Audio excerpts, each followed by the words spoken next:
Sometimes it can be hard to find workers if a job is dangerous or has an especially low wage. Finding people to fill the company role can be downright tough. If the job is both low pay and dangerous, who in their right minds would take the position? Well, there's the desperate, those down on their luck so much that they'll do about anything. Then, of course, there are always others ways to fill your ranks. Some legal, yet immoral, like the transatlantic slave trade and indentured servitude that built much of the early America. And let's not forget impressment, that 17th and 18th century practice of drafting sailors for various navies in Europe and the America. Then there are equally as immoral and quasi legal ways of recruiting your labor force. Among those was Shanghai, and it might have been the most colorful and myth filled in history. Welcome to History is Criminal.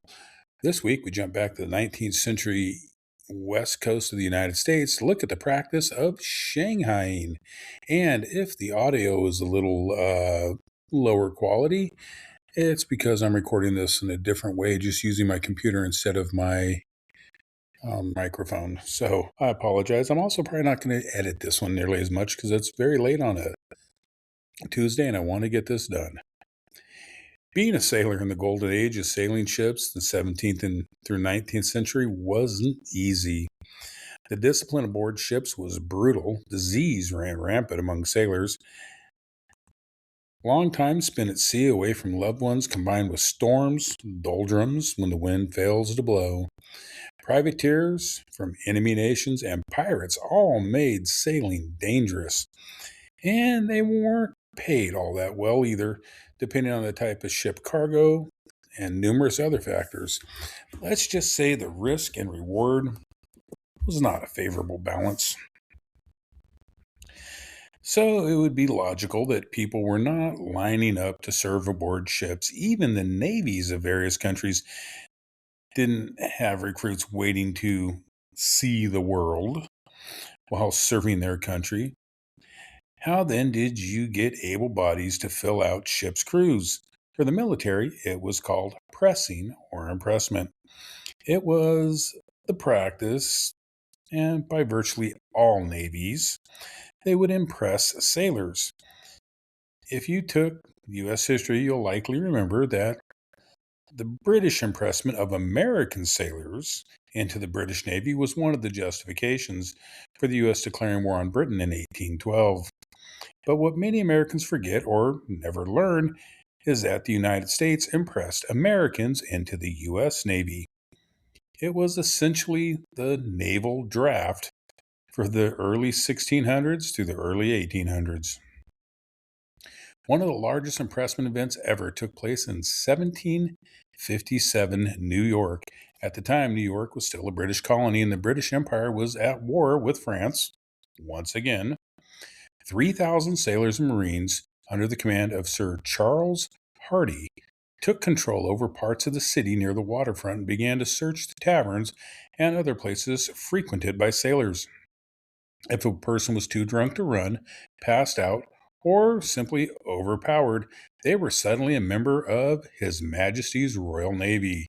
During this roundup, it's estimated that 800 men were pressed into service of the British Navy. Imagine you tie one on, wake up the next morning to find yourself now a gunner's mate aboard the HMS Sea Monkey. You don't know how to sail, you don't know what a gunner's mate does, you just wanted to get drunk because it's, well, 1757 and life on the farm kind of sucks. Well, now you don't have to worry about the farm, just scurvy, dysentery, or being shot by the French. All because it was 2 beers for a penny night in Yield Public House. Ships were also stopped at sea and sailors taken for impressment. At least this way, the Navy had a good idea they were actually getting sailors. Of course, as the British and Americans found out during the War of 1812, they just might not be sailors of your own country. Some estimates are that as many as 10,000 American sailors were impressed by the British to fight in the Napoleonic Wars. which, as mentioned, was one of the justifications for the United States in the War of 1812. Navies had at least felt that they had legal justification for impressing sailors. I mean, it was just a rough kind of draft. Instead of a draft card in the mail, you got bashed over the head. Either way, you ended up in the service without your consent. But what about merchant ships? The voyages were just as dangerous, maybe even more so. Typically, Navy ships only had to worry about other navies. Pirates normally didn't want to take on a heavy frigate, man of war, or ship of the line. These ships were built for war, carrying between 42 and 120 guns, were not something a smart pirate wanted any part of. The cargo heavy merchant ships, they were a different story, a pirate's dream. All this simply added to the already risky job of sailing a ship on the intercontinental trade routes. And to find these sailors, the masters of those vessels would sometimes resort to Shanghaiing would-be sailors. Now, Shanghaiing is also known as crimping. Basically, it's kidnapping people to serve as sailors.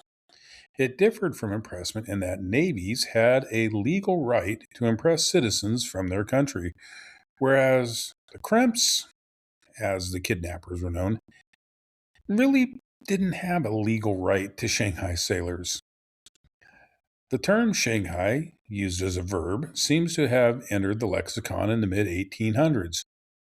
It's likely a reference to the city of Shanghai because it's believed that Shanghai was a common destination for ships with crews that were, well, less than eager to serve their captains, let's say. Crimps operated in almost all port cities from London to San Francisco. Crimps scoured the bayfront and port sides looking for easy prey. The crimp, officially known as a boarding master, was paid by the person. This gave him an incentive to place as many sailors on a ship as possible. And the demand for sailors was high. In the United States, the law was not even on the sailor's side. Once signed onto a ship, it was illegal for a sailor to leave the ship before the end of a voyage. This was actually a federal law passed in 1790 and carried a prison sentence. The law stayed on the books for just over 100 years, but no law could hold a sailor once the ship had reached its destination. Different economic and political and social conditions would cause the need for Shanghai to ebb and flow. For example, during the California Gold Rush, it wasn't unusual for whole crews to jump ship once they reached the West Coast. As a result, San Francisco, Portland, Astoria, and Seattle would become major players in the crimping game, with San Francisco becoming the national leader in crimping. Reportedly, Portland, Oregon would briefly surpass San Francisco, though some historians question the validity of those claims. While demand was high, a good boarding master could pull in the equivalent of about $350,000 a year. And they had ways of padding their income. If a crimper had the title of boarding master, then he had a golden ticket to crimp his little heart away. You could use the semi-honest means, literally recruit willing sailors. Then there was trickery. Get an unknown man drunk to the point that they pass out. You could hire a young lady to invite a young man up to her room, only to have him clubbed over the head. Of course, good old lying. It's not just a job, it's an adventure. Come see the world, that sort of thing. It really didn't matter to the ship's captain how the crimper got them to the ship, just as long as they got there. Once they signed onto a ship, you, as the boarding master, got paid by the captain in what's called blood money. Now, this could be the sailor's first 3 months' wages. But wait, there's more. These newly hired sailors oftentimes didn't have everything they need for a long sea voyage. Clothes and equipment had to be purchased.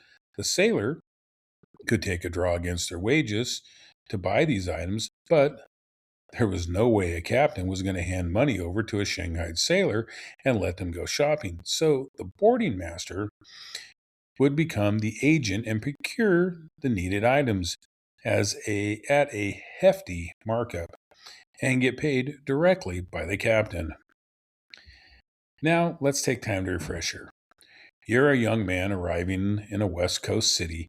Maybe you even paid the steep price to sail from the East Coast around South America to get rich in the gold fields of California or stake out a homestead in Oregon's Willamette Valley. But first, you stop at a harbor tavern.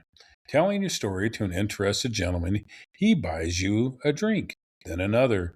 The next morning, you wake up in a cramped, dark, and damp room that seems to be slightly rocking. Only then are you told that you signed a contract to be a crewman on a trans Pacific voyage. And the best part, you won't be getting paid for your first 3 months of service. That great coat, slicker, gloves, and leather boots sitting on the deck next to you, those were provided by that friendly gentleman at the tavern who kindly found you this job. How could this scheme possibly work? Someone had to notice men just disappearing down at the docks.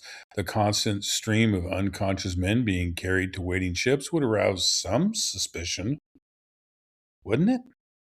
I mean, sailors are famous for hard drinking, but this is a little over the top. The authorities would notice, wouldn't they? Remember, just a couple minutes ago, I said a good boarding master could make up to $350,000 a year. With money comes influence. In San Francisco, you had James Shanghai Kelly. He was a legendary crimper who reportedly supplied 100 men to 3 understaffed ships in one night. The story goes that Kelly rented a paddle boat and announced he was throwing a party to celebrate his birthday and to say thank you to all those who had helped him be so successful over the years. As the party left port, the whiskey started to flow. What the guests didn't know was that the whiskey had been laced with opium.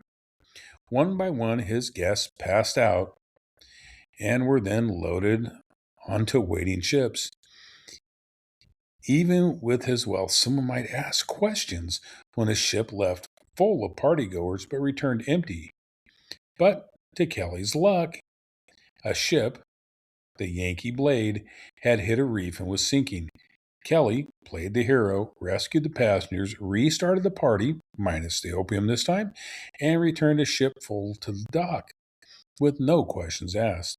But Kelly didn't just pull off mass kidnappings, he owned boarding houses, a number of bars in the waterfront.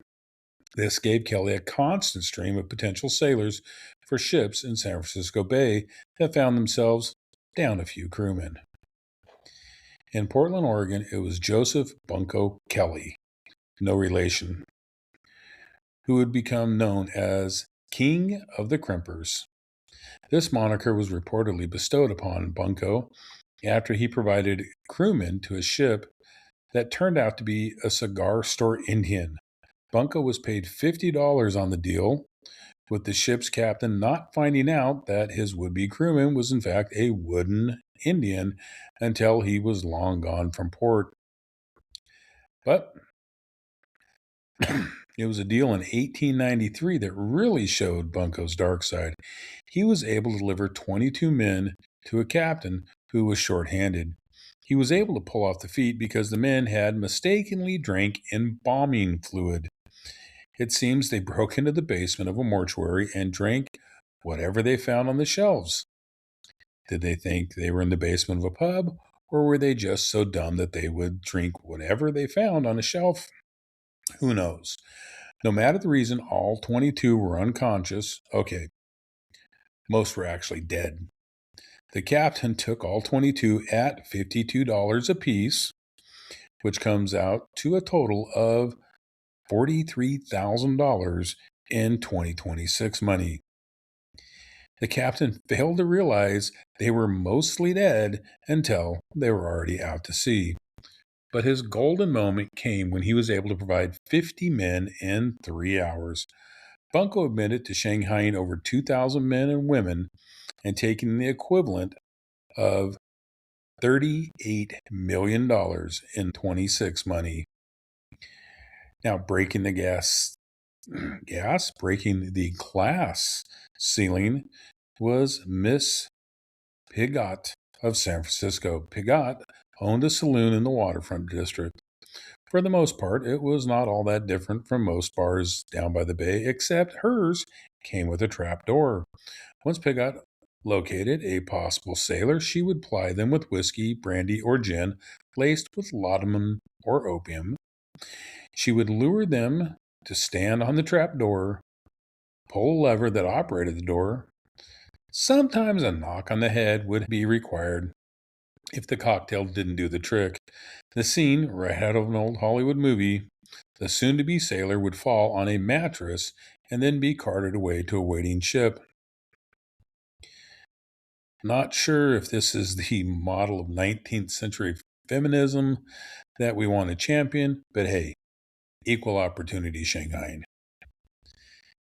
Kelly, Bunko, and Pigot were never arrested for crimping because it wasn't illegal. You heard that right.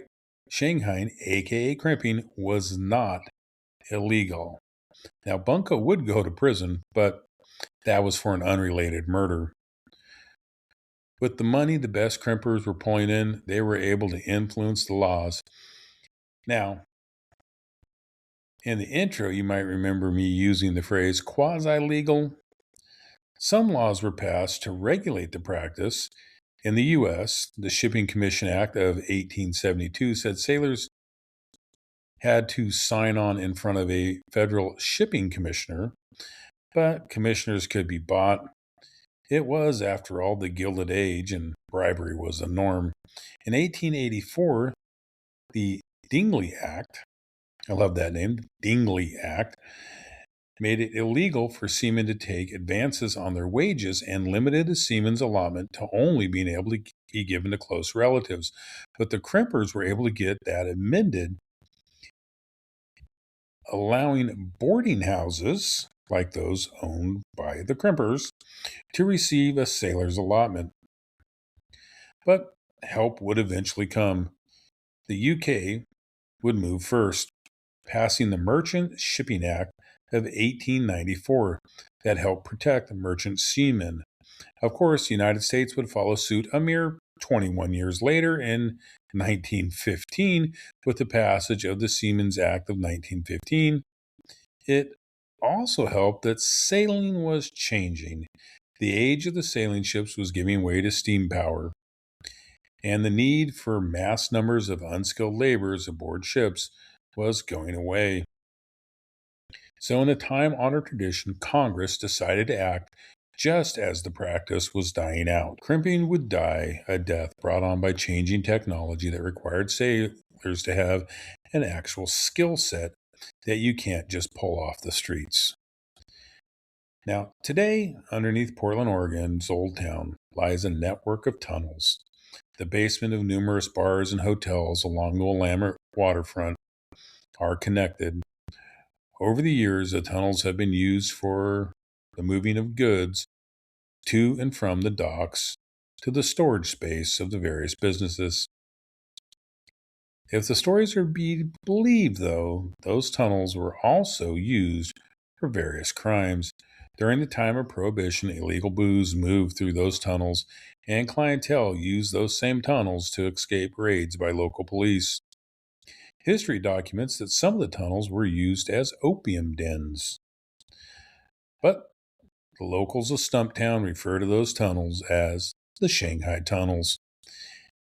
In the late 1800s, Portland was a hotbed of crimping, second only to San Francisco. Shanghai did take place in Portland, that is a provable fact, but the tunnels likely played no role in the practice. Portland historian Barney Blaylock wrote all about the practice in his 2014 book, The Oregon Shanghaiers. He makes a strong case for the tunnels never having been used by the crimpers.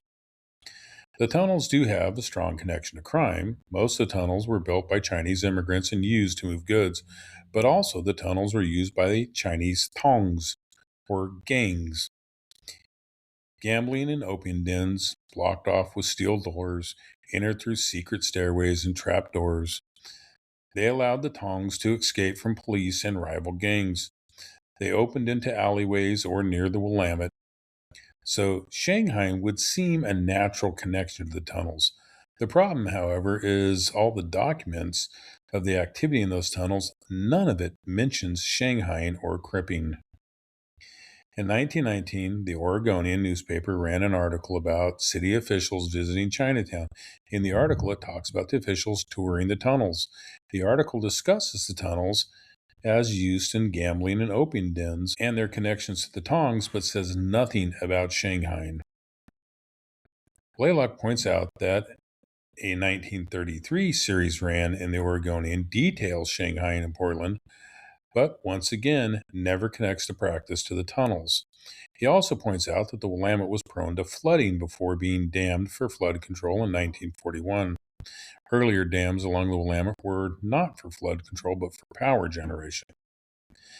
However, because of this lack of dams, it placed the ends of most of the tunnels underwater for much of the year, all making it highly unlikely the tunnels were ever used for Shanghaiing. The first time Shanghaiing is ever tied to the tunnels is actually in the 1960s. Now, I don't want to ruin anybody's fun. If you want to take a tour of the Portland Shanghai tunnels, please do and enjoy yourself. Those tunnels have seen a lot, including bootleggers, criminals hiding out from the law, Chinese gang opium dens, and a laundry list of other nefarious acts. But according to the historians, Shanghaiing sailors wasn't one of them. At least that anyone's been able to prove. But Portland was one of the West Coast centers of the practice, so maybe, just maybe, the historians are wrong. But not likely. This has been History is Criminal. Join us again next week as we dig into the Bermondsey horror. I'm sure I'm saying that wrong. A husband and wife duo that would commit one of the most shocking murders in Victorian England. Until then, if you like what you heard, tell a friend, and if not, tell an enemy. Never suffer alone.